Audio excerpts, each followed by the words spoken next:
Permisi.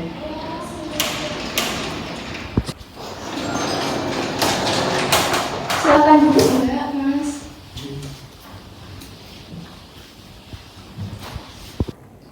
Ada keperluan apa ya Mbak, Mas? Ada yang bisa saya bantu?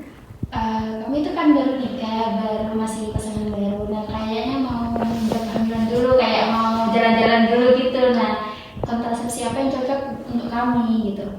Oh, Mbak, Masnya butuh saran kontrasepsi gitu ya? Iya, benar. Mbak, Mas namanya siapa? Saya Wulandari, Saya Holis, Mbak. Alamatnya di mana? Kerajungan, Mbak. Oh ya, Mbaknya bisa ikut saya sebentar untuk timbang berat badan. Mari di sini. Sudah. Bisa duduk kembali. Sebenarnya kontrasepsi itu ada banyak jenisnya ya Mbak, Mas. Ada yang hormonal, ada yang non hormonal, dan ada yang permanen. Nah, di sini ada jenis-jenis kontrasepsi.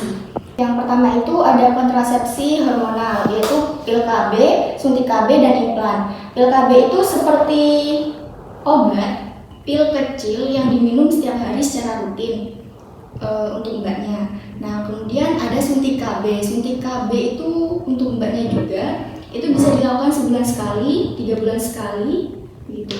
Nah, kemudian untuk implan, implan itu bentuknya kecil seperti batang korek api yang dimasukkan di bagian tubuh lengan bagian atas. Nah, kemudian ada kontrasepsi non hormonal, yaitu kondom dan IUD. Untuk kondom ini relatif mudah ya dan murah juga dibeli. Bisa untuk mbaknya, bisa untuk masnya juga. Sudah tahu kondom? Sudah. Oh ya. Kemudian ada IUD. Nah, IUD ini dipasang di rahim melalui vagina. Kemudian ada kontrasepsi permanen, yaitu tubektomi untuk masnya dan vasektomi untuk mbaknya. Tapi ini tidak saya sarankan karena mbak dan mas baru menikah, pasangan baru begitu ya, dan mungkin ada keinginan untuk punya anak ke depannya, jadi tidak saya sarankan maka itu. Oh iya, Mbak. Setelah saya jelaskan apakah sudah ada gambaran ini memakai kontrasepsi apa? Mbak, kayaknya saya punya tuh yang pil KB aja deh, boleh dijelasin kurang nggak lebih detail gitu, biar saya lebih paham. Oh ya, saya jelaskan mengenai pil KB ya. Baik, pil KB itu mengandung hormon estrogen dan progesteron yang diminum setiap hari selama 21 atau 28 hari, kecuali haid, gitu ya Mbak. Untuk efektivitasnya mencapai 92-99% berhasil ya.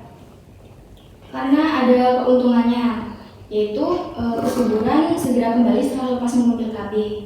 Kemudian mengurangi nyeri saat haid, mudah digunakan, mencegah anemia, mengurangi resiko kanker ovarium atau kandungan, dan pasangan usia muda seperti Mbak dan Mas ini sangat cocok untuk pakai pil KB ini sebagai penunda kehamilan. Nah, untuk cara kerjanya, pil pertama itu diminum pada hari kelima haid ya Mbak, haid terakhir. Ya. Untuk cara kerjanya, pil pertama itu diminum pada hari kelima haid, terus menerus diminum setiap hari 1 pil sampai Mbak haid lagi di bulan selanjutnya. Baru Mbak berhenti dulu, kemudian diminum lagi setelah 5 hari haid lagi.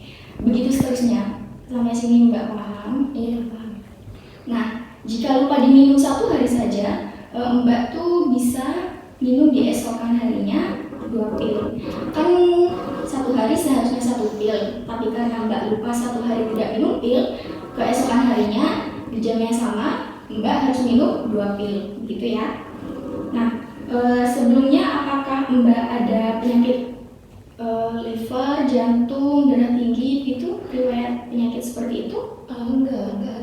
Oh, tidak ada. Ya baik.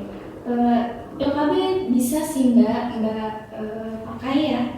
Tapi di sini ada efek sampingnya Mbak, yaitu pendarahan di antara masa haid, kemudian pusing, mual pada saat awal pemakaian, kemudian perubahan berat badan dan flat pada wajah Mbak, gitu. Setelah saya jelaskan tadi, apakah bisa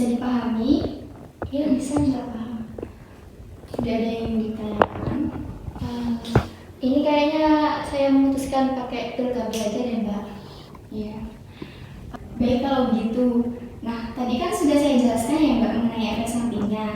Nanti di kemudian hari kalau Mbak sudah minum pil KB dan mengalami efek samping seperti yang sudah saya jelaskan, Mbak bisa datang kembali ke sini untuk konsultasi dan menindaklanjuti apa yang Mbak perlukan, Mbak rasakan gitu ya. Iya Mbak. Ya Mbak, makasih ya atas penjelasannya. Kalau gitu kami pamit pulang dulu. Iya.